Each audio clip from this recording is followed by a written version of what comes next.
All right, I think we're ready to start. How is everybody doing? Tired? Does anybody know what day it is of COP? 6th. It's the 6th? Thank you. I knew you would know. Thank you so much for being here at the end of a long day, approaching the end of a long week at COP28.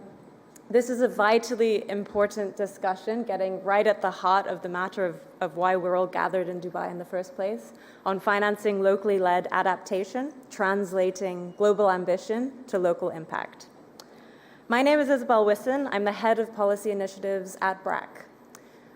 BRAC is working on the front lines of the climate crisis in Bangladesh and in 16 other countries in Asia and Africa. And so for us, the issue of climate financing actually reaching the ground is absolutely mission critical. But it's not just mission critical for us, it's mission critical for hundreds of thousands of much smaller local organizations that are also working on the front lines of the climate crisis, who really struggle to access resources to help build resilience of the communities most affected. It is also mission critical for government actors who really rely on local organizations to be able to contribute to building resilience for climate vulnerable countries. And it's also mission critical for donors who are allies in the effort and want to really ensure that financing reaches the ground and can be deployed in the best way possible, and that is through locally led adaptation. So I'm really thankful to be joined up here by my panelists to help us unpack this issue of how to ensure adaptation financing can really reach the ground. We have Renae, the first secretary to the permanent mission of Grenada, also a representative of the International Students Model United Nations, and was selected to be a part of COP28's International Youth Climate Delegate Program. Welcome, Renae. We have Subir Kumar Saha, a coordinator from Gana, Unnayan, Kendra, a local NGO working in some of the most vulnerable parts of Bangladesh on disaster risk reduction, education, adaptation, agriculture, livelihoods, a wide array of programming. Thank you. We have Saleemul Huq, the Managing Director of the International Center on Climate Change and Development, who brings expertise on adaptation, loss and damage, climate finance, and governance. Dr. Golam Rabbani is the head of the Climate Bridge Fund at BRAC. He brings to us 20 years of experience working in program management, project development in the space of climate mitigation and adaptation. Sanjay Vashist is the director of the Climate Action Network of South Asia. And then, of course, we have Saber Chowdhury, MP and the special envoy to the Honorable Prime Minister of Bangladesh on climate change. Now, due to health and safety, we can't have more than 6 people up here on the stage, but we are also joined by members of the donor community. We have Peter Bentley, the head of adaptation and resilience from the UK's Foreign, Commonwealth and Development Office, and we're joined by Zoya Siddiqui, development and partnerships manager at Acumen Europe. Thank you for being here. We will make sure you're not sidelined for the entirety of this conversation. We'll have you up a little bit later, later in the conversation.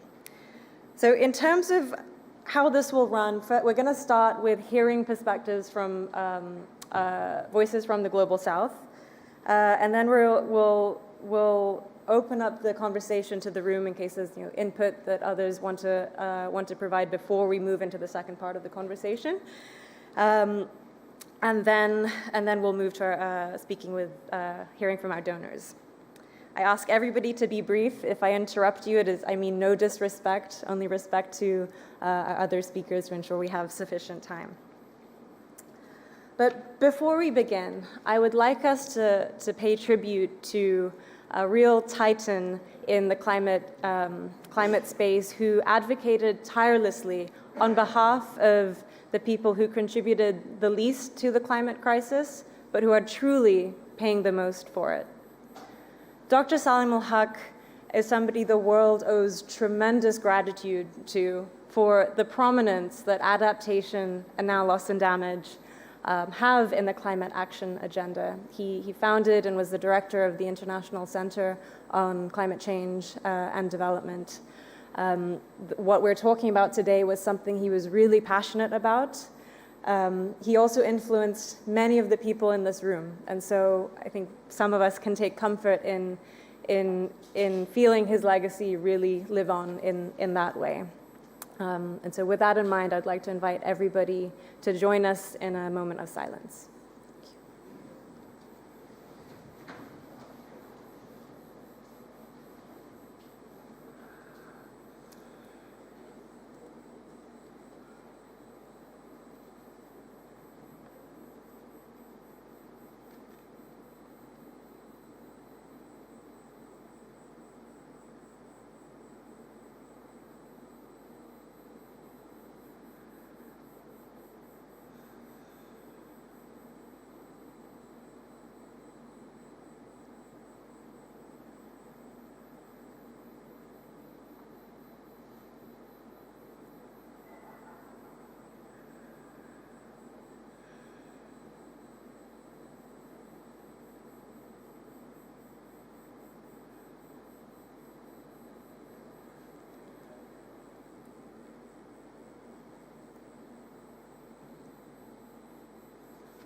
Thank you.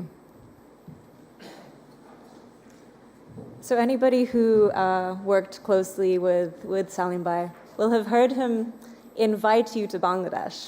So that's what we're going to try and do today for a few minutes. Can you play the video, please?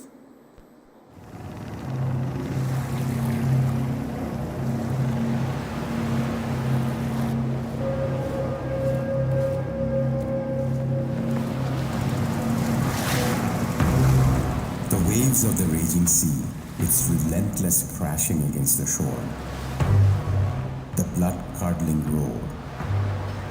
Nature's fury is at its most menacing.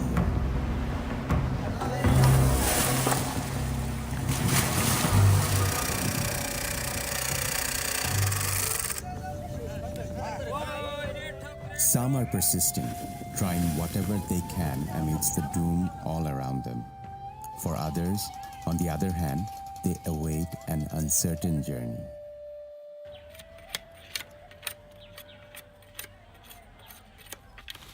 Nestled at the edge of the Sundarbans is a village named Joymani. Hassan Ali is moving his house for the second time this year, as the river erodes fast.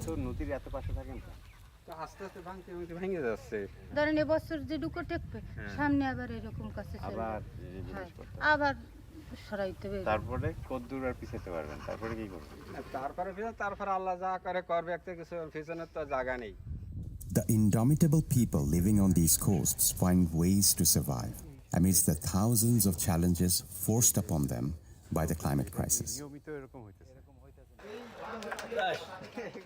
We met a local resident named Belayat Shodar at Chila Market in Mongla. Belayat is taking me to the village nearby. On the way, he told me that rice fields here had to be replaced with shrimp farms in the last couple of decades because of high salinity. হ্যাঁ ধান আমার এক বন্ধু হচ্ছে ধান চাষ করেছে ওইটা থেকে দেখতেছি সবাই মোটামুটি ধানের দিকে এগিয়ে যাচ্ছে আচ্ছা প্রথম অবস্থায় ওকে মানুষ পাগল পাগল বলিছে যে ও পাগল হয়ে গেছে কিন্তু আসলে ধান গাছ কি 2007 সালে সিডর 2009 সালে আইলা এগুলোর পর থেকে Belayat's friend Mustaqim, who is a farmer, has brought green paddy fields to this village again. It wasn't easy.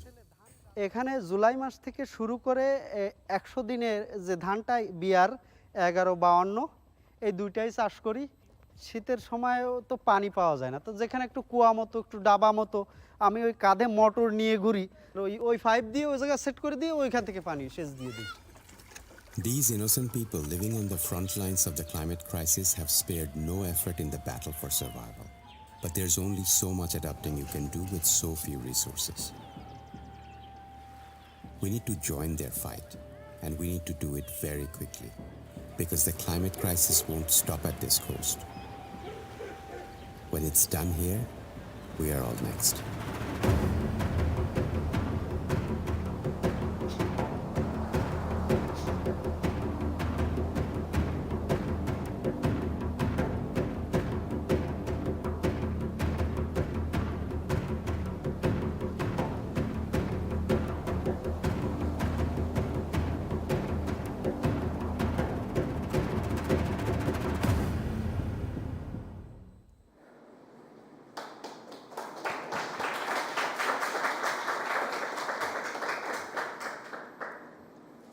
So turning to our panelists, Renae, could you tell us about the challenges that small island developing states like Grenada, who you represent, are facing, and particularly in accessing climate financing? Can you hear me? Yeah. Thank you, Isabel. So small island states just like Grenada are extremely vulnerable to climate change, as we already know, and we are already experiencing the effects of climate change. SIDS are doing our best to take bold action on climate change and committed to do our part despite our fiscal imbalances and high external debt. Given our fiscal limitations and our limited access to respond, international cooperation and financial support are necessary for us. We do not have the capacity to address the climate crisis without international support, and grant-based international climate financing from public sources are a necessary ingredient for us.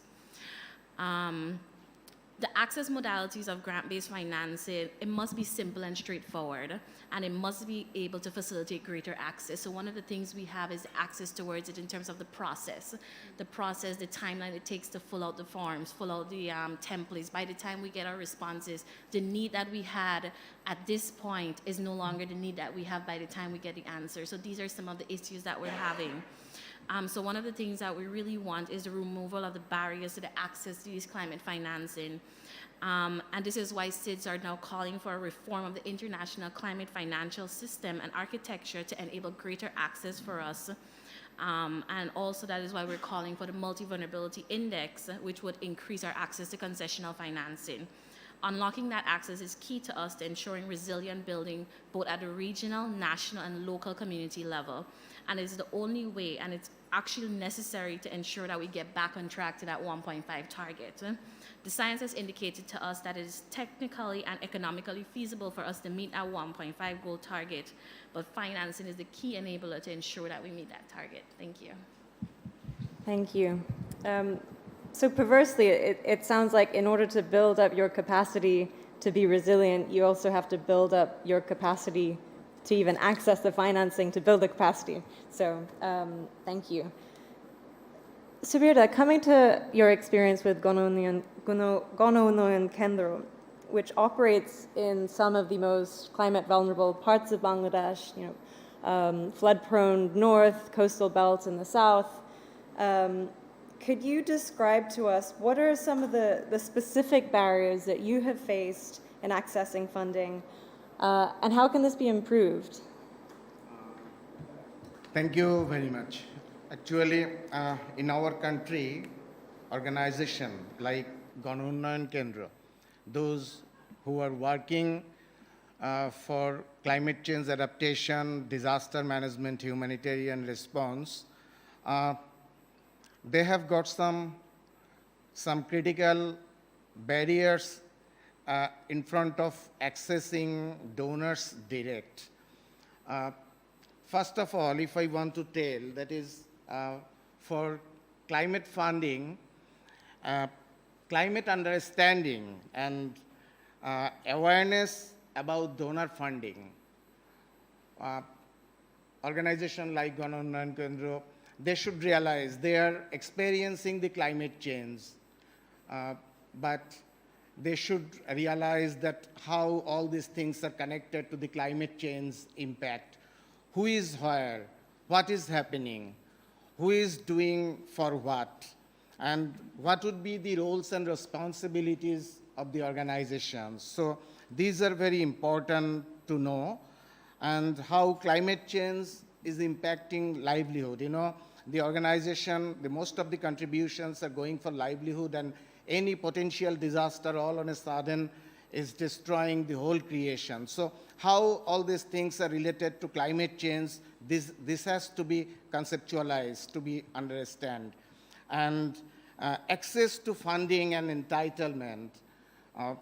Most of the organizations in our country, those who are small organizations, if I tell about civil society organizations and community-based organizations, organizations of persons with disabilities, small organizations like GUK. Yesterday I was talking to our Saber Hossain sir that these organizations are facing some sorts of challenges related to their registration from government department and from donor agency. There are some restrictions. If you do not have registration from NGO Affairs Bureau, then you are not entitled to reach to the donor funding. And private organizations, they have also the technical know-how to know more about the technical know-how. And sharp communication, combining all these things, the capacity building of the organizations in both ways, CSOs, CBOs, and small organizations, organizations of persons with disabilities, their capacity building in terms of donor accessing is very much important. At the same time, the donor organizations, they should know the psychology of these organizations, how they can get access. So this has to be strengthened. So effective and meaningful partnership is very much important in between donor, international organizations, national organizations, and local organizations. So I think the communication gap need to be filled up and more strengthened for the coming days to reach climate funding for the small NGOs for the future. Yeah. Thank you very much. Thank you. So what I'm hearing is there are some specific administrative hurdles, even from the local level on the government side, but when it comes to donors, a lack of communication, a lack of understanding, more fundamentally, and I think in talking about the donors need to understand the psychology of local actors and there being a disconnect there. Thank you, Subir. Coming to Saqib, so ICCCAD does many things, but among them, ICCCAD works with a diversity of small local civil society organizations, helping to build their capacity. In and among that, what are some of the other hidden handbrakes, so to speak, challenges for these types of actors to access financing that haven't been mentioned, and what are hidden accelerators that we might not often think of either? Thank you. So I'll start with the hidden handbrakes because there's quite a lot, and we've just heard a lot of examples of that. And I particularly like the fact that you framed it as hidden handbrakes because, again, when we come to the opening of COP and we hear pledges of funding that's going to be allocated and a lot of funds that are waiting to be sort of dispersed, what we don't see are the rules and regulations that are behind these funding mechanisms. So when you actually go and open that application pack, there's a set of things that you need to do as recommendations, but a set of things that are requirements. So even though Bangladesh is listed as a vulnerable country, it's a target priority for a lot of the funds, a lot of the donors. When you actually, as a Bangladesh-based institute or even a local civil society institute, when you try and apply for that funding, there are requirements there depending on where the fund is originating from, which organization is giving it. So if a US-based funding mechanism will have a counterpart in the US that needs to be part of the proposal. And that's a requirement, that's not a recommendation. Even organizations such as ourselves, we're often told to co-lead with a Global North partner.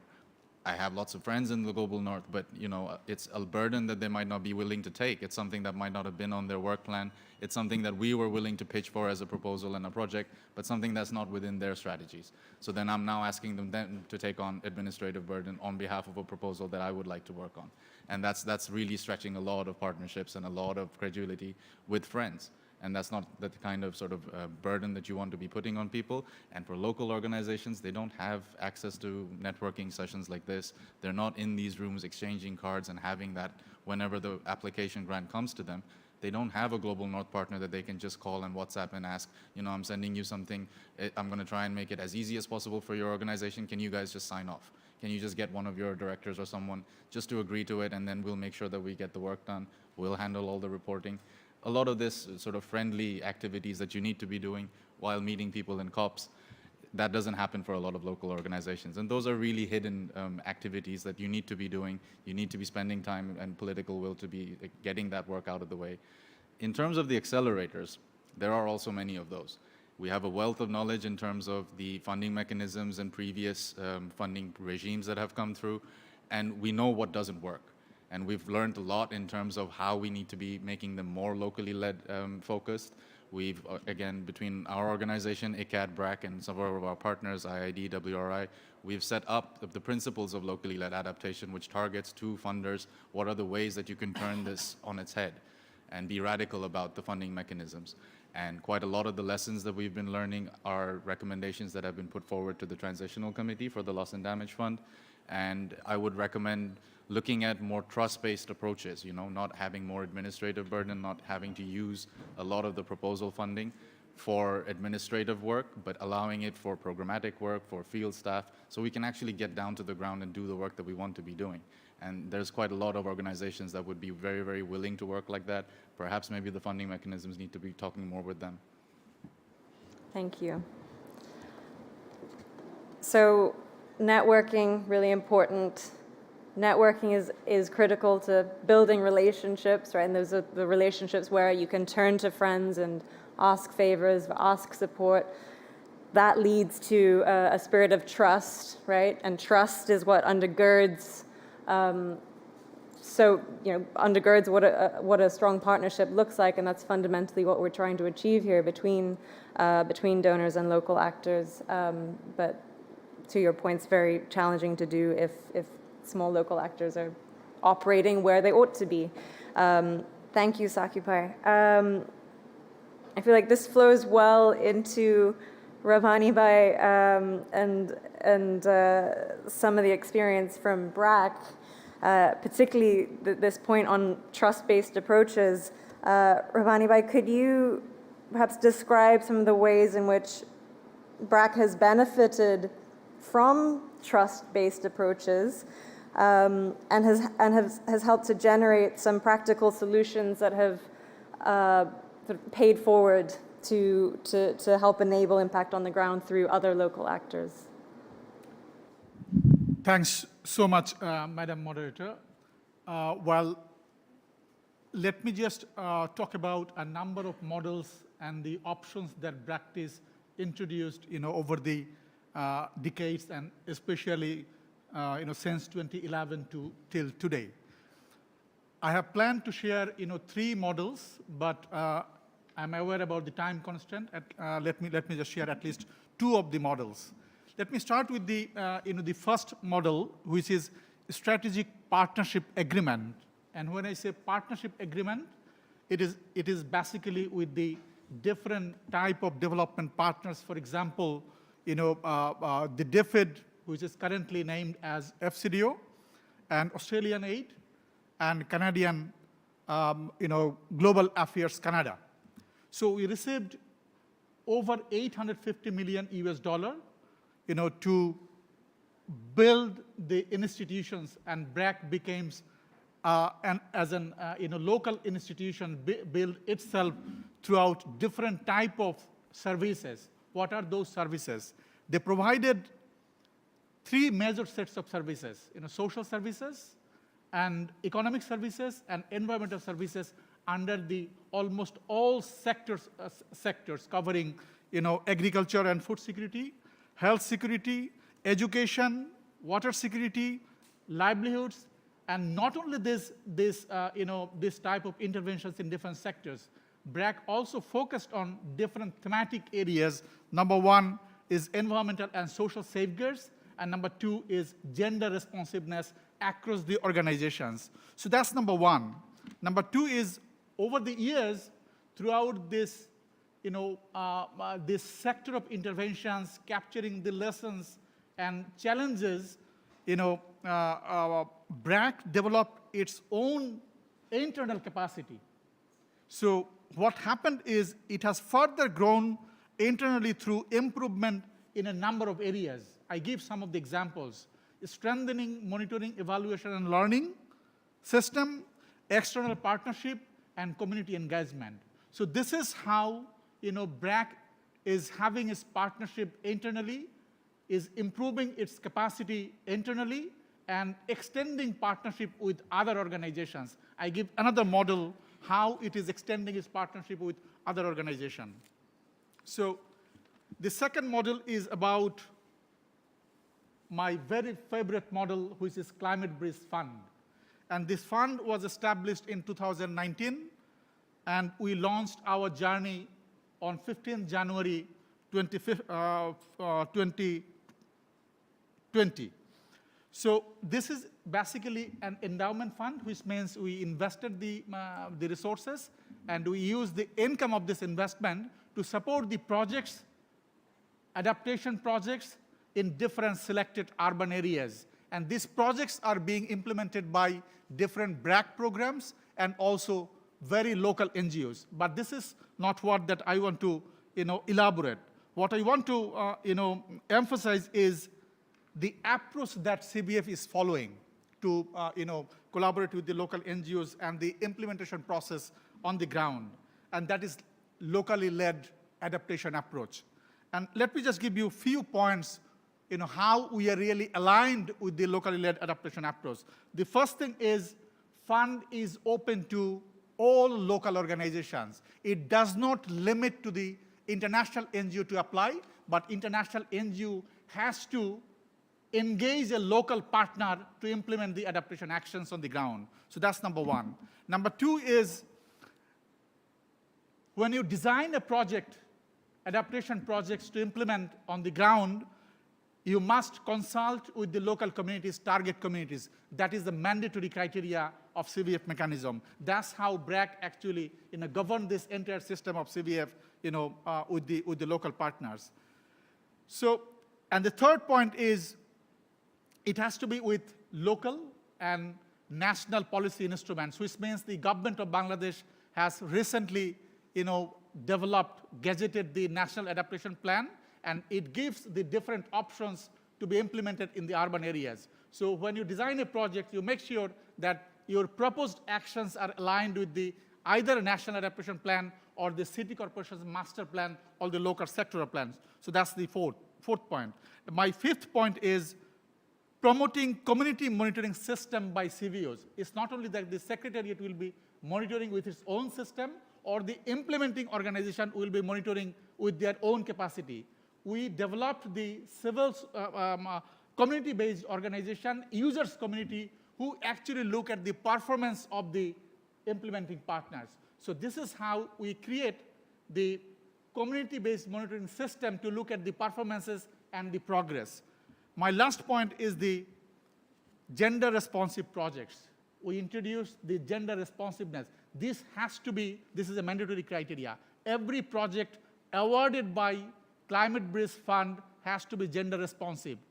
And the question is why? What is the relationship between gender responsiveness and the improvement of local resilience? Let me just give you one reference.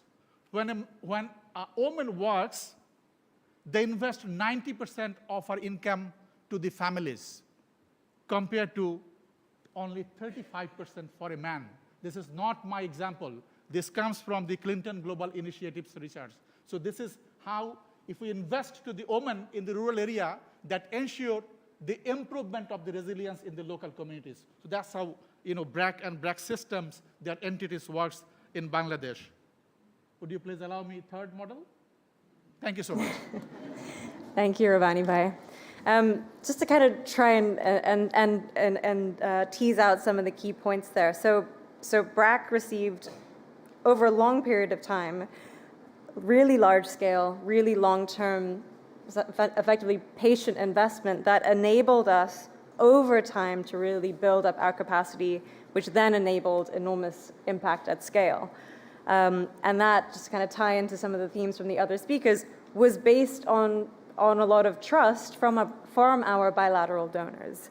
And to the second point that you mentioned in terms of this practical solution with the Climate Bridge Fund, and whereby BRAC essentially absorbs and acts as an intermediary to enable some of that funding to flow through.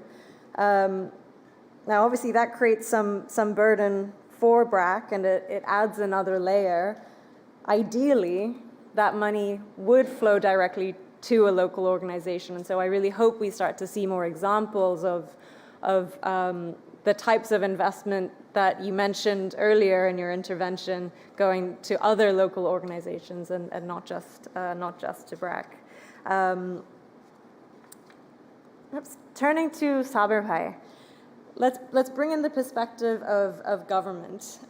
So, looking at Bangladesh, the last few speakers have been speaking from the experience of Bangladesh. Taking that as a case study where there's a really rich diversity of local civil society actors, from implementers to academic institutions to advocacy organizations, they've really contributed to generating a rich tapestry of solutions that help build climate resilience. And that is in large thanks to the space that government has given to civil society to do that. Could you elaborate on some of the ways in which the Bangladesh government ensures funding flows are open to frontline innovations, innovators, climate adapters, and perhaps to Sabir's point, is there more that the government could do to make it easier on local organizations? Thank you, and thank you for organizing this event and for the invitation. You use the term mission critical, that funds reach the ground through locally led adaptation. I think there are two other components that should be mentioned. One is speed and scale, because we have already heard that. So that is also part of mission critical. The other aspect is as we go along, we are drifting further apart from the temperature goal of 1.5. So it's mission critical that we try and keep adaptation within the limits of resilience, because at some point you fail to adapt and resilience also has its limit. So I think those are those are 2 points that I would like to bring in. Now, in terms of the government, you've already talked about the diversity of actors that we have on the ground. So the role of the government has really been more of a facilitating one. So how do you create the enabling conditions? You talked about giving of space. So what does that space actually mean? So one is, of course, policy frameworks. Other is having specific adaptation plans. Bangladesh has a very well-structured, very well-discussed adaptation plan that takes us to 2050. And there are something like 113 various interventions. The next, I suppose, would be what we have. We refer to it as a mapping of those who are most vulnerable. So you want your funds to reach those most in need. So that is something that the government does in terms of providing the space.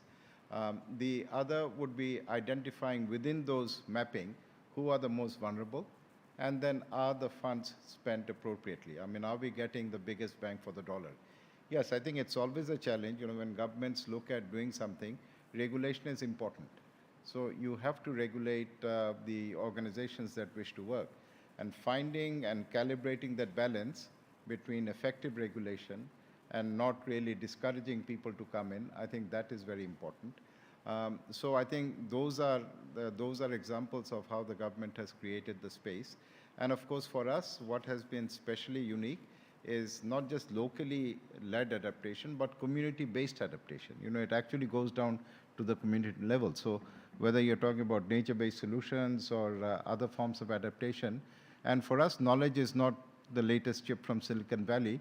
Knowledge is what communities have known over the years. So that's traditional knowledge and how you harness that and allowing that to be harnessed.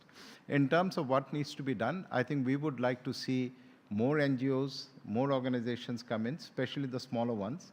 And that is always a difficult task, because if you're a large organization, you can move at scale, you can mobilize at scale. But quite often we believe that the smaller organization is actually losing out in the process. So how do you create a level playing field that allows the smaller organizations to also access resources? How do you enhance and upgrade their capacities, which is also important? Now let's say organization ABC with a large budget, you can afford to have someone as a program officer for 1 lakh taka. where a smaller organization can only afford maybe 25 or 30,000. So they are disadvantaged. So how does government, in trying to create that enabling condition, also create a level playing field? I think that's important. Thank you. Thank you. Saber, I know you have to go soon, so I'm going to ask you one more question. What are lessons or key messages that you would want to give to other governments from the Global South that takes away from what Bangladesh has achieved on building climate resilience through working with civil society? I think one important lesson is be qualitative in your assessments. Don't look at it in terms of how much money is available and how much money you've spent, but try and do impact assessments. Has that actually made a difference in the ground? So it's not the amount of money I've spent, which is important, but that anyone can do. It's just a question of adding up the math.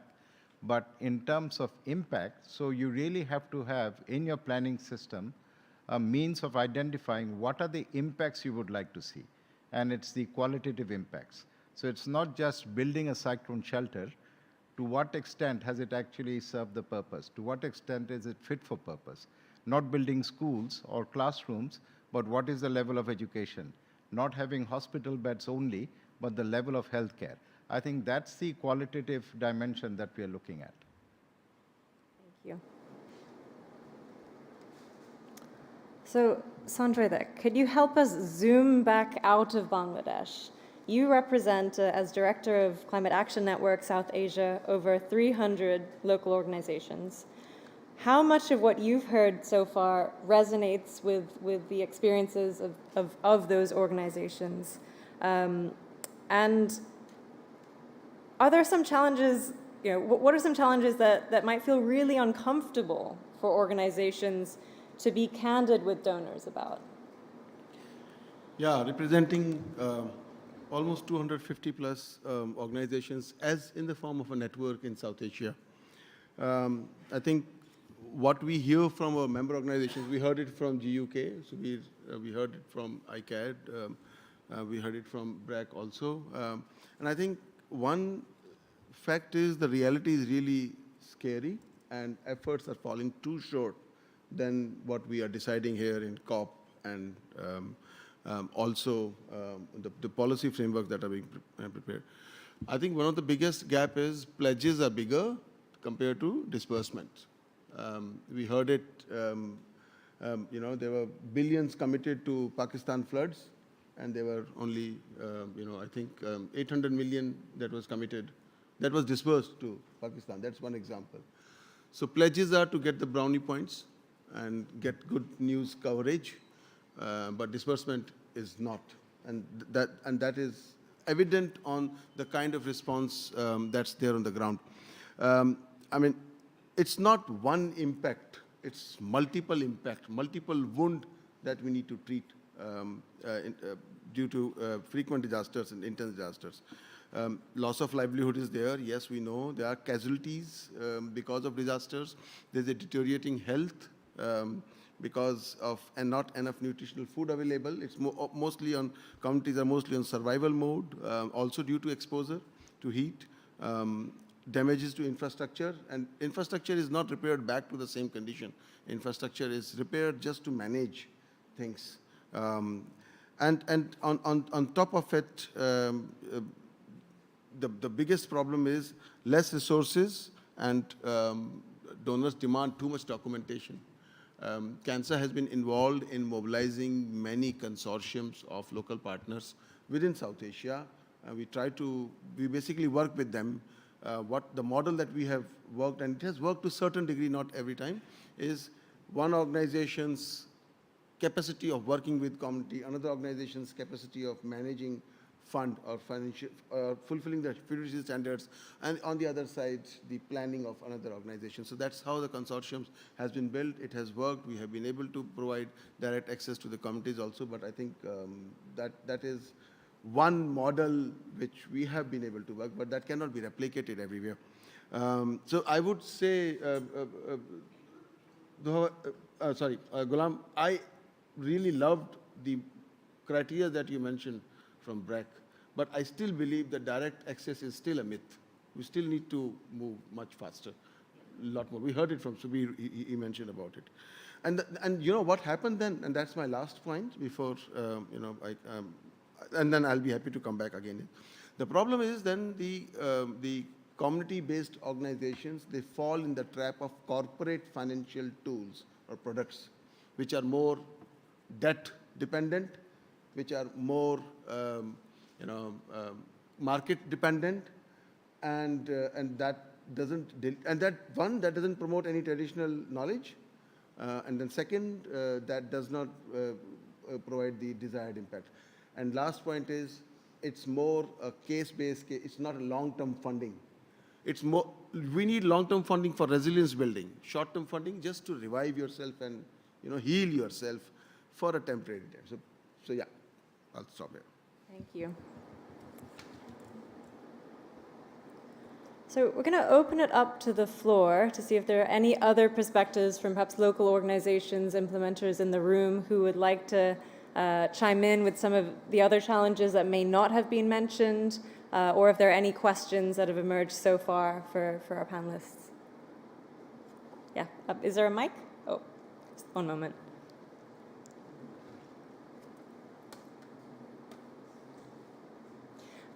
Please state your name and, if possible, who you'd like to direct your question to.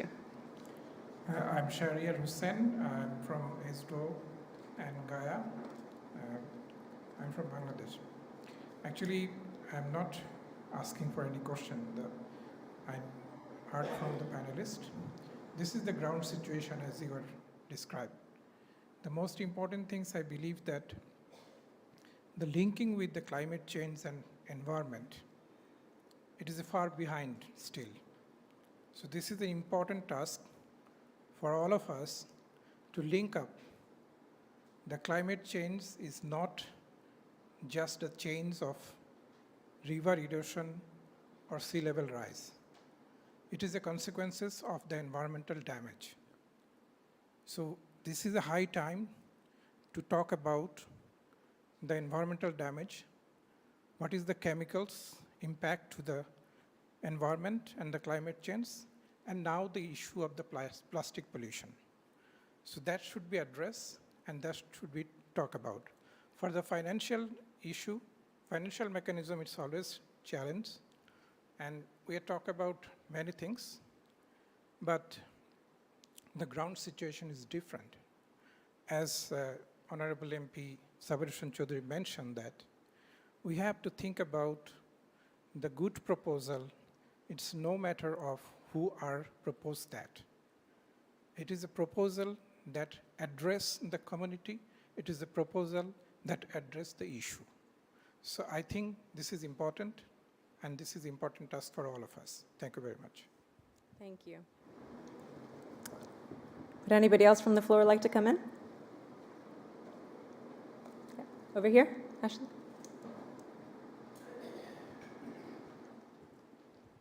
Hi, Sanjay. My name is Ramesh Babu. I work with FICOR based in India. Just taking on what Mr. Sanjay Vashist has said in terms of the pledges versus disbursement. I think it's a high time for us as an Asia level, at least, CANSA is leading in entire South Asia, whether we can able to bring some of the best models on resilient and able to support or disseminate to the government of locally, either in India, Bangladesh, or Nepal, and able to build furthermore resilient in the communities. I mean, need is so much, so much so that it's a multiple. Even as we meet here, Chennai is flooding. We're getting reports after reports saying that so many people have been affected. I mean, such a devastating situation increasing day by day. It's high time for us, governments and civil society, to come together and bring best models on the table and see how best we can able to support the locally led adaptation processes. No matter what organization may be small or big, but what matters is how much we are building the resilience in the communities that are being impacted by the negative impact of climate change. Thank you. Thank you. Anybody else? Down here at the front, and then we'll come to you next.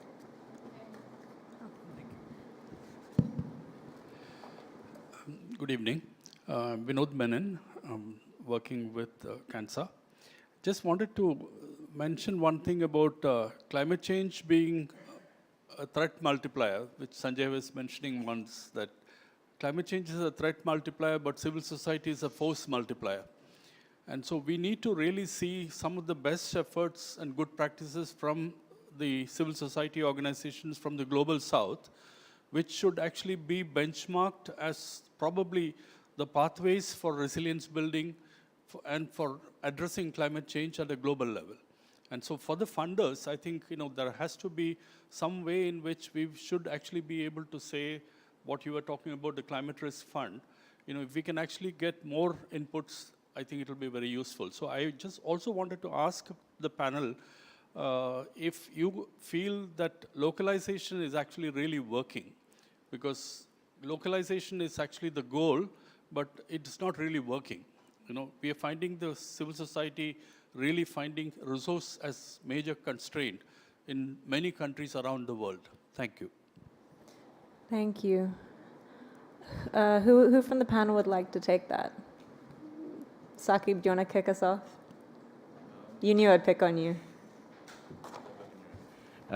So I would say localization in the way that we envisage it to be probably is not working in the current models that we are operating in at the COP level. I think there are much more sort of innovative and effective models that are happening outside of this convention rules and regulations that we have here.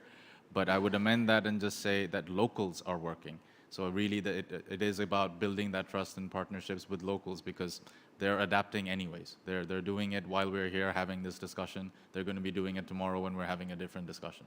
So I think investing in that, finding those partners and finding those networks is really, really critical. And looking outside of this COP convention for inspiration is probably also helpful. Does anybody else want to come in from the panel? Yeah, Sanjay?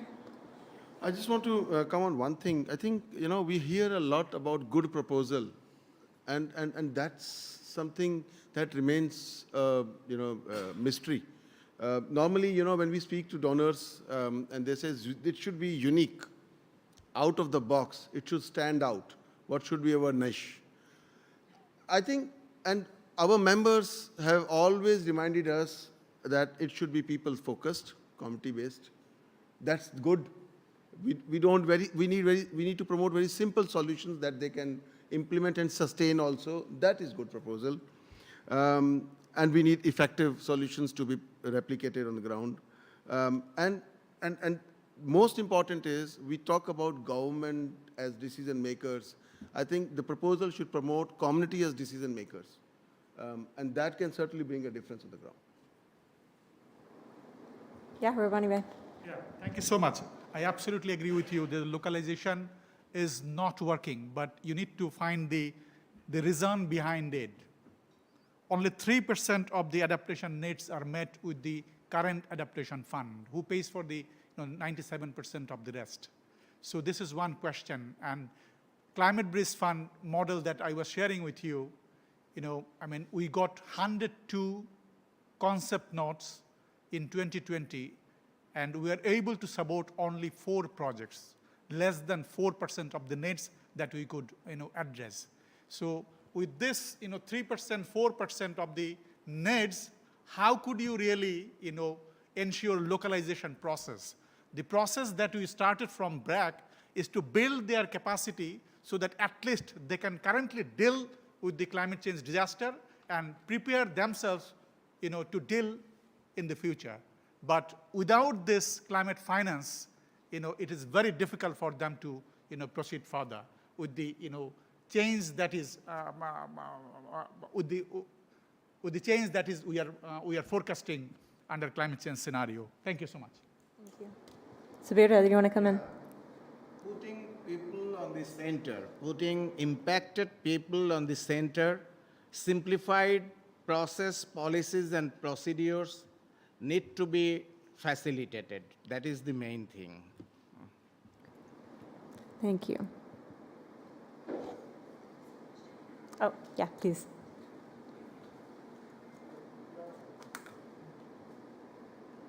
Hello, yeah. So I'm Saber from ICCCAD, Bangladesh. So it's not about a question. So I work at the field level and we meet the communities a lot. So what we have found that there is clearly a gap between the local community and also the local government, because anytime and every time you are trying to access a sort of funding and trying to involve the local community, so you need to engage the local government. So you have talked about the fantastic models that BRAC is doing. So how would you include this local government in this process, and as well as to ensure the accountability and transparency in this entire financial mechanism? So that's for you. Thank you.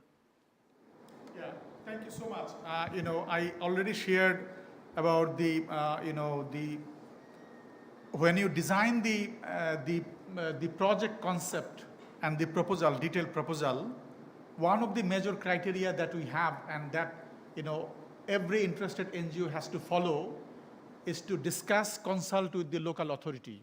When I say local authority, the example could be, since we are supporting the projects in the urban areas, city corporation, municipality areas, so the implementing NGO has to consult with the city corporation authority, I mean the mayor's or his office. And secondly, to verify this procedure, they have to get a support letter from this local organization, local authority, and submit this support letter along with the proposal. So we verify this. We also, initiate the, due diligence process, whether the consultation was really followed or not. So this is how we maintain the, the governance process and the transparency and accountability. And in terms of, at the top level selection, project selection process, we do have, several steps. The first step is, once we evaluate the projects and the concept notes, we give it to the advisory committee, who is a technical committee, who also look at the evaluation process and provide their comments. And Dr. Saleemul Huq, who passed away, he was a vice speaker of the Climate Bridge Fund mechanism. So this is how, with the different steps, different process, with the development partners, which is KFW in this process, they also become, the observer of this community to look at the progress of this entire process. So I think this talks about the transparency and accountability process to some extent. If you need more information, we can talk bilaterally. Thank you so much. Sounds good. Thank you. We're going to move into the next segment. Rabbani, I'm going to eject you from the stage. Please stay here. We're going to swap you out with Peter and Zoya and put our donors in the hot seat. No, I'm just kidding. We'll ask you to take your seats. Thank you.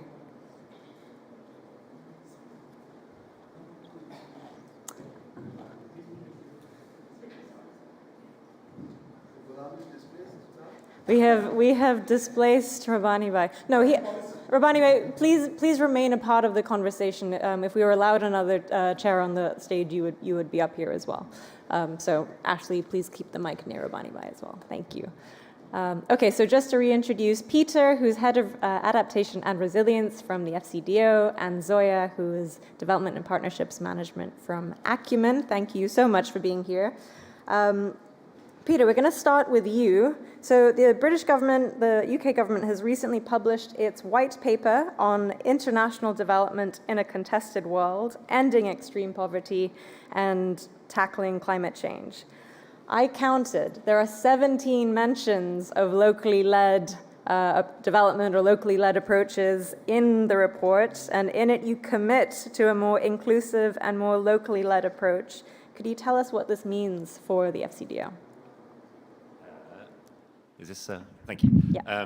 So for those of you, I'm sure most people know, but FCDO was previously our Foreign Office and DFID. So as Dr. Varane said, we are now formerly known as DFID. And where the white paper came from was our Minister, Andrew Mitchell, was very keen to sort of relaunch and to sort of demonstrate that DFID or DFID's values have not gone away and that they are now working under this new sort of merged organisation, but with a real focus on proper kind of development, but that goes hand in hand with humanitarian and really around climate change. So what the white paper wants to show is we're really looking to take a much more holistic approach to our work. It's something we talk about a lot and have done for a long time, but this is kind of what our minister, we've got really strong political will behind this now, and really to kind of get the most out of our aid budget. One of the things that he talks about, partly in the white paper, but also he's very vocal about, is although there are a lot of opinions about us dropping from 0.7 of our GNI down to 0.5, even if we went back up to 0.7, it won't be enough. Like this is, we can get into a conversation about whether we should or shouldn't have done that, but if we go back up to 0.7 at some point, which is the long-term plan, that still won't fix all of development problems. That won't be sort of a panacea. So what he wants to see us doing is much more kind of effective aid, which again, we've all been talking about for decades, but a big thing for the FCDO is how we bring in locally led, how we bring in kind of this engagement with communities. And often for a big donor, when you're spending billions of pounds, that's really challenging because you need to get, without too fine a point on it, money out of the door. However, we also want to see impact from that, of course. There's a number of things we support around programs, so Life AR, which some of you will be familiar with, which is the LDC initiative for effective adaptation resilience, which is really kind of one of our programs which we're working on with IID around the kind of proof of concept, which everyone on this stage kind of feels like surely you get the proof of concept by now, but actually, like, how can you do this at scale? Like, how can you actually involve the kind of local levels with kind of decision making? And they kind of talk about this as business unusual. How do you move away from this top-down approach? And this is something we're really trying to bring into our big programmatic approaches. So for those of you who don't know, we announced a number of times people talked about pledges. I winced slightly about, of course, we want the good news, and our ministers do like making pledges. But one of the things we've done is launching a pledge, $2 billion to the GCF, the Green Climate Fund. But also alongside this, we're taking on co-chairmanship. So the UK and the Dominican Republic are going to be co-chairing the GCF next year. And one of the big things our minister has said is, I'm happy to give $2 billion to this organisation, but we need to look at reform, we need to look at change. And one of the things he's focused on, as per the white paper, is locally led. And actually, like, at scale, in the billions, how can we make sure that we're involving local people within these proposals? How are we increasing the speed of disbursement? And so the long list of things that we've talked about with the challenges, and I can't claim we're going to fix them within 12 months, but this is a real ambition of the UK, at a really senior political level.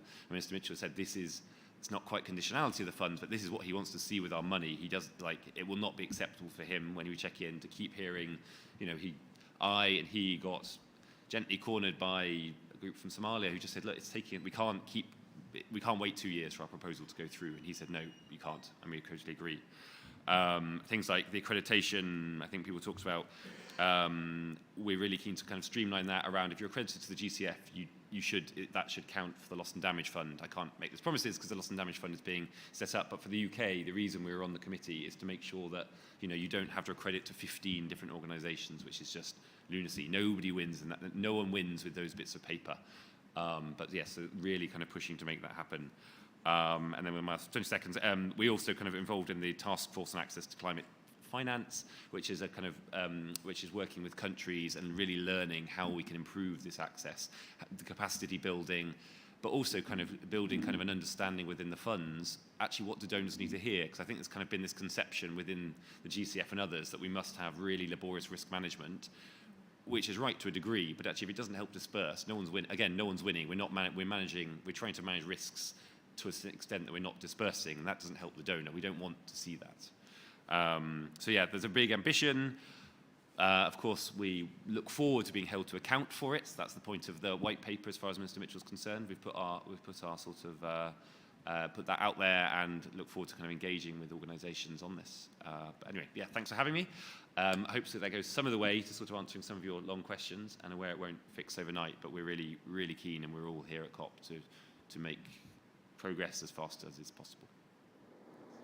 Fantastic, thank you, Peter, and happy to help hold you to account.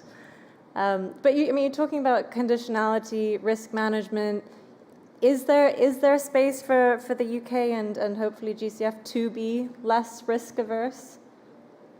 I think there really is. Like, I think this is something, again, we're held to account in some respects by our taxpayers as well. Like, our taxpayers are extremely unsympathetic to large corruption and thing stories, but we also want it to disperse, and so we want to try, and as sort of demonstrated in the white paper, like, we want to take risks that ultimately equal better development. So again, that is the steer from our political seniors, and that's what we aspire to on a kind of a programmatic level as well. Great, thank you. This is making me think of the age-old expression, perfect is the enemy of the good. And what we need immediately and with urgency is good flows of financing. Zoya, coming to you, Acumen has been really thoughtful about some of the constraints faced by local organizations and social entrepreneurs in accessing financing. Could you tell us about some of the ways Acumen tries to enable some of your grantees to overcome some of those hurdles? Of course. Thanks, Isabel, and delighted to be part of such an esteemed panel.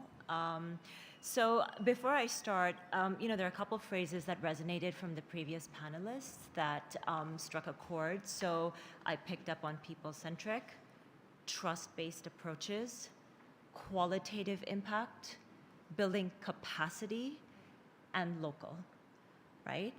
And basically, addressing the challenges of a climate crisis where less than 10% of the funding is going, where it's meant to go, often seems risky from the perspective of a donor, and it takes going where others won't sometimes.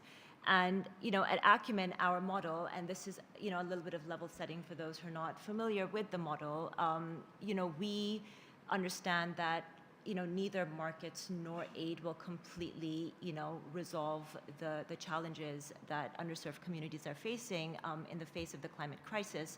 And so we deploy patient capital with the emphasis on patient to bridge the gap between the efficiency and scale of a market, but also the social impact of pure philanthropy. And I think, we are always trying to look strategically at new regions, new models, new types of sectors with our local teams. So our teams are always embedded within the region.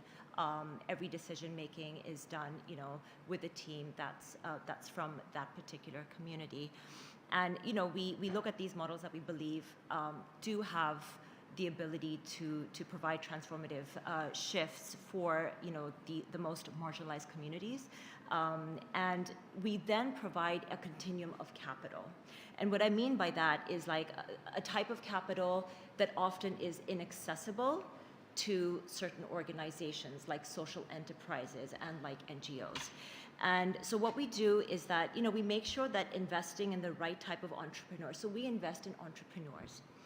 So investing in the right type of entrepreneur with the right type of capital, which is risk tolerant and patient, and then accompanying them on this journey and giving them support from our community is kind of the recipe for locally led companies unlocking their full potential. So, our regional portfolios, whether it's based in India, Pakistan, East or West Africa, they invest in early stage entrepreneur enterprises. So we're looking at agribusinesses that support smallholder farmers and fragmented, value chains, especially in the face of extreme weather conditions, or renewable energy solutions where they're providing first-time access to low-carbon electricity and other energy solutions. And so we provide very strategic financial expertise, and we give them a very long runway. Hence the word patience. Often our investments go in for 7 to 12 years, right? And we understand that just putting in that money, that investment, even that's not enough. We need to provide them with grant for that technical assistance. We need to hold their hands. We need to build their capacity, support them on all these wraparound services, such as, it could be business model development. It could be ensuring they know how to write those proposals and fundraise for greater ticket sizes, ensuring, they have strong gender inclusion, mechanisms in their work. And so this sort of blended finance model kind of de-risks, future funders coming in and enables these enterprises to then, continue their journey and for more funding to flow into these impact-first businesses. And then a separate vertical, and I think this really touches upon building an ecosystem. So another thing Acumen does is we have our academies within many of our regions, and that is where we look at transforming the next generation of leaders from within their communities, leaders who are coming up with innovations and solutions, but they require a bit of support. development, whether it's on more leadership, understanding, end user design, developing a business model. And so we have these cohorts that go through our, academy, and then, not only do they get a skill set which is grounded in their local communities, but at the same time, they have a peer ecosystem that's built.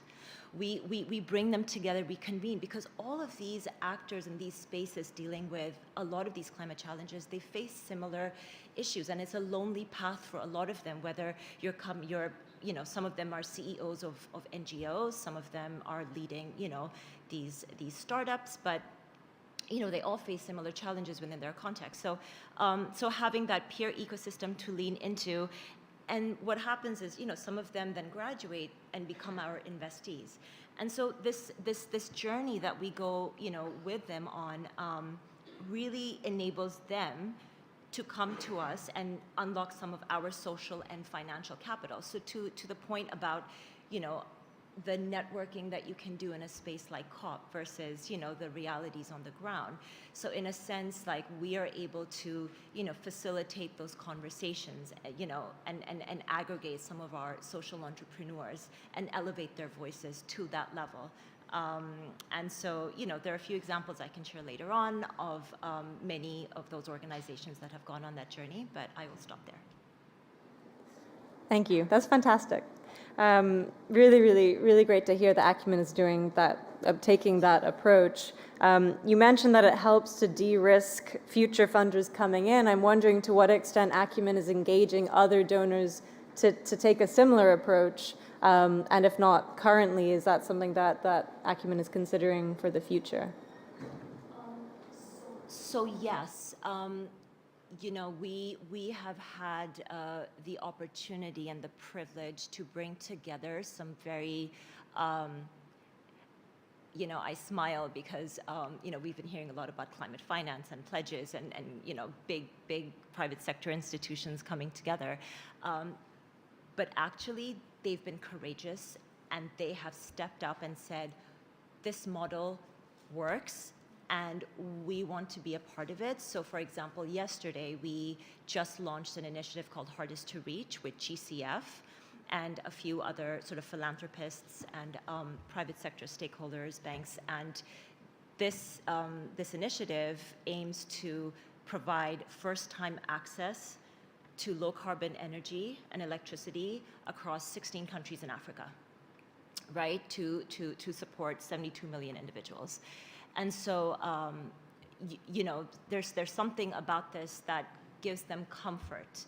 And, you can obviously create much more complex structures. And, once you get into like that corporate finance that we were talking about and the various, types of like investments that people come on board with.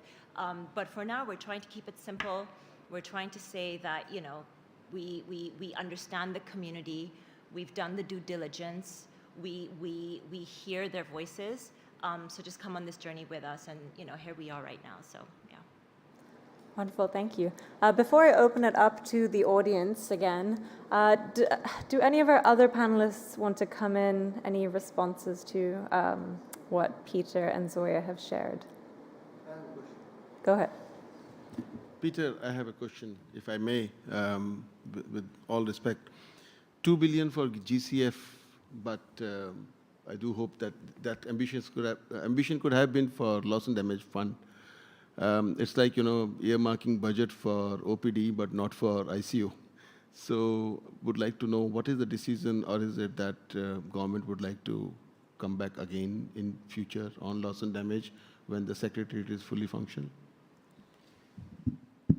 No, it's a good challenge. I think at the moment, where we are with our kind of funding cycle and things, I think we were looking at kind of the most we could give to a fund that sort of wasn't really set up. And I think there was quite a lot of challenge even sort of getting the 60 million we had when the fund wasn't operational, but we were very, very keen to put out a political signal. Okay. But our minister, I think when he launched it, was also very clear this didn't reflect in either direction of future funding for the fund.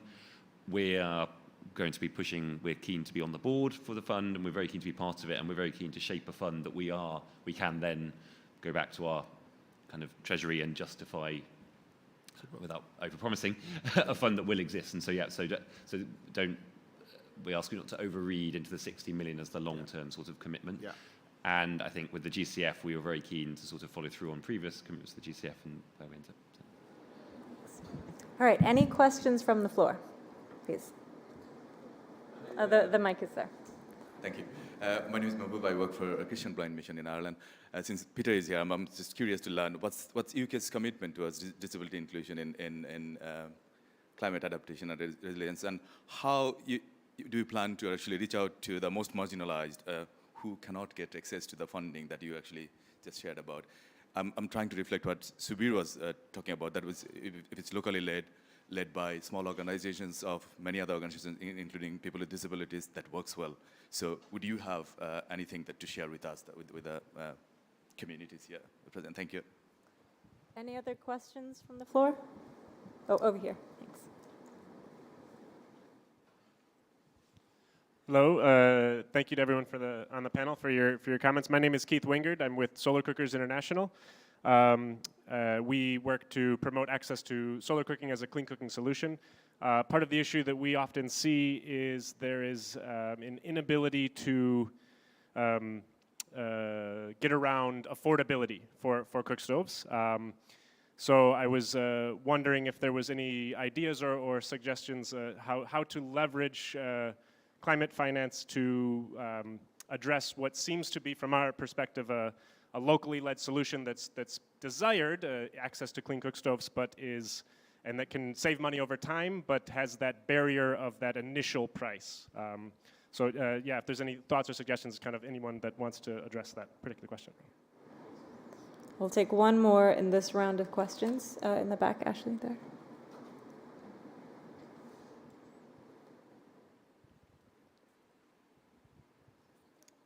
Thank you so much, panelists. My name is Pius from Uganda. I work with Girls for Climate Action, and we are focusing on the realities and experiences of the women and girls to solve the climate crisis. When it comes to the locally led adaptation and the climate finance, one of the key issues is accessibility, and especially the people that are living in the rural areas, and also the local communities, young people, as well as women and girls. So what kind of mechanism can we create to really break this barrier and have accessibility to this finance? Because many a time there are so many beautiful locally led adaptation solutions, but then the accessibility also comes into play. For instance, if there is a fund, you'll find that the criteria at which these funds are at are really so high, and also some of them just beat out these local communities, and others are not really learned, and these funds are accessible when it comes to online platforms, but there is no electricity or there is no energy down there. So how do we bring down to the local communities and the climate finance at that? Thank you. Thank you. Peter, do you want to take the first question? I can have a bit of stab at the first and the third one, and then I'll pass the slightly trickier middle one to Zoya. So I suppose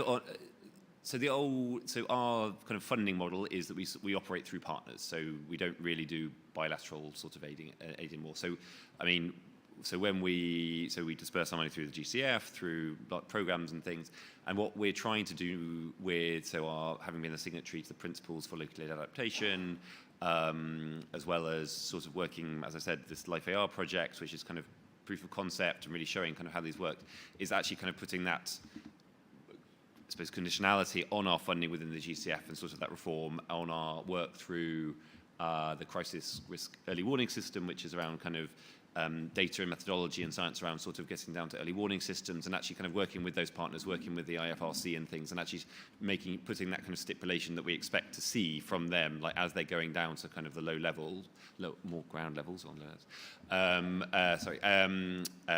that they are incorporating that. I mean, one of the big things with early warning systems, for example, is that kind of historically there's actually been for around quite a long time good early warning systems, but what hasn't been around is actually transferring that data and understanding down to kind of the poor farmer, so he actually receives the information in a form that they can receive, understand, and use, but B, and can actually respond to it, because it's all well and good being told drought's coming, but not if you've got absolutely no tools or anything. And so this is a really big kind of priority for us, and how we're actually sort of shaping that and being held to account for.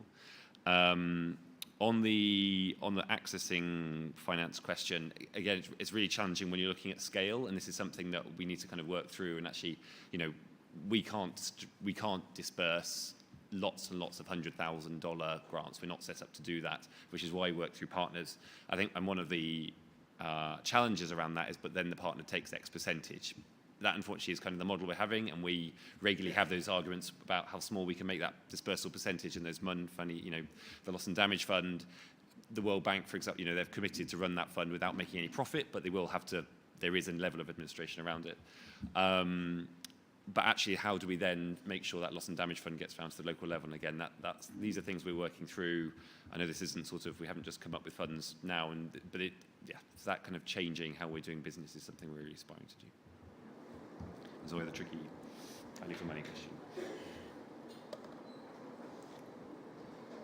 Sorry, do you want to come in on one of the latter two Cook questions? stoves? Yeah, sure. So I was going to ask, so one of our investees is Burn Cook Stoves. I don't know if you've heard of them. Yeah, so what they've done to drive down the cost of their cook stoves is try and quantify the level of emission reduction from each cook stove, and then they've developed carbon credits, which has been very helpful to them in driving down the cost further. So I don't know if that's something you're looking into, but yeah. Any other questions from the floor? Right here.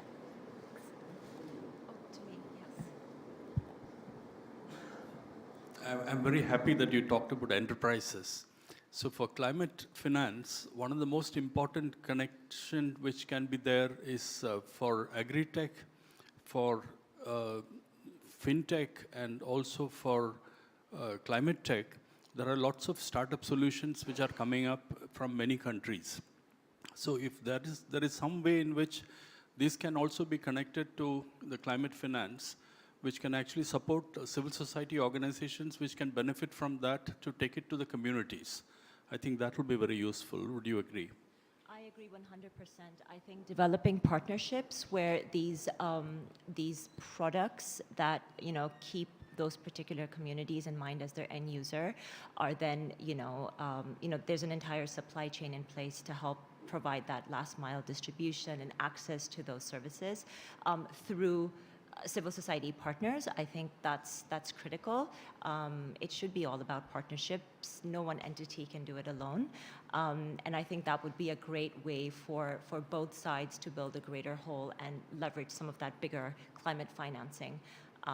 You've got the enterprise and you've got civil society. And there have been many examples of how that's scaled beautifully. I mean, just BRAC, for example, need I say more in terms of social enterprises and how we've scaled? I think Asif, in one of his panel sessions a few days ago, even spoke about patient capital and how Arong, the genesis of many of these social enterprises, is trying to unblock a problem that many smallholder farmers are facing, or artisanal workers, and then kind of look at the commercial angle later on. So yes, absolutely, to answer your question.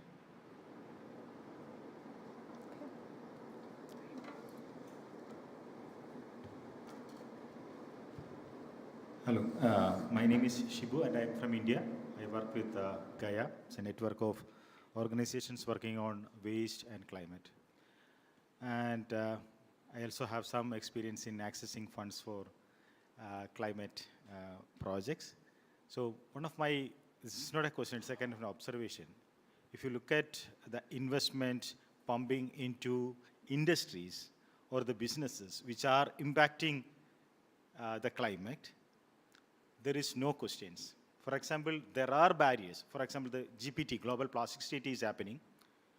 And it is sure that there is going to be some restrictions on plastics. But all our governments, all our companies are just pumping money into that petrochemical industries for expanding their business, right? There is nobody is asking questions. There is no, you don't need to give any kind of explanation to why you need investment. But when it comes to solution side, like when we want to do some solutions for climate, or when we want to build something, when we want to access that fund, then this asks so many questions and all the scenarios, and once all the scenarios are positive, then only that money will come. So this is a kind of a conflict. And by the time, when this proposal gets passed, time has gone, industry has changed, the damage has worsened, and then you have to come up with a new solution. And every time you won't be able to come up with a, like Sanjay suggested, innovative or unique solution. So every other day, every single, like the money is pumping into this market for all these kind of nonsense kind of a technologies. Like even if you look at the markets, like orange packed in, like orange, you peel out the orange, like take out the peels and then wrap it in the plastic wrapper and then sell it in the market in a styrofoam cup and says that it's an innovative model and there is money for that, right? And you are fighting for that, you are fighting against that plastic pollution which is affecting climate, and you ask for fund. Okay, where is that market study? Where is that what your returns, when it will be over, like so many things. So this is a kind of, I think the funders has to consider, this is a factor, the time is a kind of a bigger element, right? The time is very important. The time which needs to process a project is actually, this is also kind of a battle for us, especially people working in the sector, especially in the civil society sector. One, convincing the government, that is the biggest task.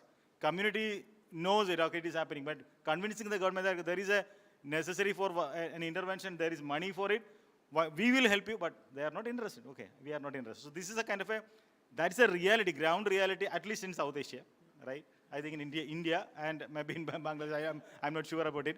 But this is a reality. I think we need to be smart. Like when we say climate smart, you have to consider this as a kind of a climate smart component. Thank you. Thank you. So we're going to close in a moment. I do want to ask a couple more questions. So Renae and Saqib would love to bring you back in and tie us back to why we're all here, why we're in Dubai. Is there anything that we can hope to expect out of COP28 that might make it easier to see financing flow to the ground? Thank you, Isabel. So I think one of the main things that we could get out of this is the fact that the access and the mechanism that's set up here for financing, it isn't working. And for us to be able to get back on track to that 1.5 goal, and as we say, translate that global ambition into local action and have a local impact, it's important for us to reform that financial architecture. I know Peter mentioned about within his system, they're looking at a possibility of, reducing your GNI. But for us, SIDS, one of the main things for us is that multi-vulnerability index. Without that, it doesn't allow us to access concessional financing. And that is important for us, that access to concessional financing that takes into consideration our vulnerabilities as well. So I think that is one of the things that's important to us to ensure that we increase that access. And as somebody said, the speed and scale. The speed at which we get that access to the financing and we're able to materialize that and put it on the ground into local action. Thank you. Saqib, just briefly. So I'd say that very quickly that things at COP and at the UN level move at UN time, which is not something that anybody else can really fathom. It looks very incremental, very, very slow changes. So what we have seen, however, even with this UN time and COP, is that political will can change things overnight. And the opening statement was something along those lines, that we've seen money being pledged for something that doesn't even exist yet, but it's waiting. So I would say to our friends that are in the funding circles and in rooms where they have pink badges and I have yellow ones, I'm not allowed to enter. So please, on behalf of us, let them know that there's members in the Global South that are willing to work with you, be radical, be willing to take a risk, have a little bit of trust, take a leap of faith, and you'll find many friends in the Global South willing to catch you. Thank you. All right, so I'd like everybody to make one closing statement. So turning to our Global South organizations, that includes you, Rabbani, we haven't forgotten you. What is one recommendation or request that you would like to make to government and donor actors in the room or listening online? And Rabbani, why don't we start with you? and then we'll go round this way to Sanjay next. Krishna. Just project your voice. Oh, there you go. Yeah, thank you so much. I think, there are good practices, good models everywhere in, I will say in all countries. We need to find those models and good practices, and long-term financing, predictable financing needs to be ensured to scale up these models and good practices, to do things differently. That's the only solution. And that's the master key, I would say. Thank you. Thank you. Sanjay? I just want to say one thing here. Shibu also said, investments and carbon bonds are for markets. Grants are for the people. Those who are impacted, you cannot expect them to receive investment and give returns. So we need to have that clarity very well, if we really want money to reach to the people. Yeah, Saqib. So just maybe echoing on my final point before, trust in your partners, invest in your partners, and again, have a bit of faith in us, and we're willing to work with you. I think I piggyback off with your point that trust is important. In one sentence, if I want to tell, that would be need to invest for effective and meaningful bottom-up partnership for climate action in between community people, local and national NGOs, INGOs, and donors. I suppose to echo, yeah, we are keen to be partners on this. Do bear with us. We're not perfect, but we are trying. Zoya? Show some more leadership, show some courage, and look at both the qualitative impact as well as the quantitative, and trust your partners on the ground. Fantastic. Thank you. And maybe just to kind of tack on to what Rabbani Bhai said, on behalf of BRAC, we intend to continue this dialogue with donors, with local organizations, with friends and partners like ICCCAD and IIED, and we hope that you will continue to support us and be part of that conversation with us once we've all had a break post-COP. Thank you. Thanks for being here.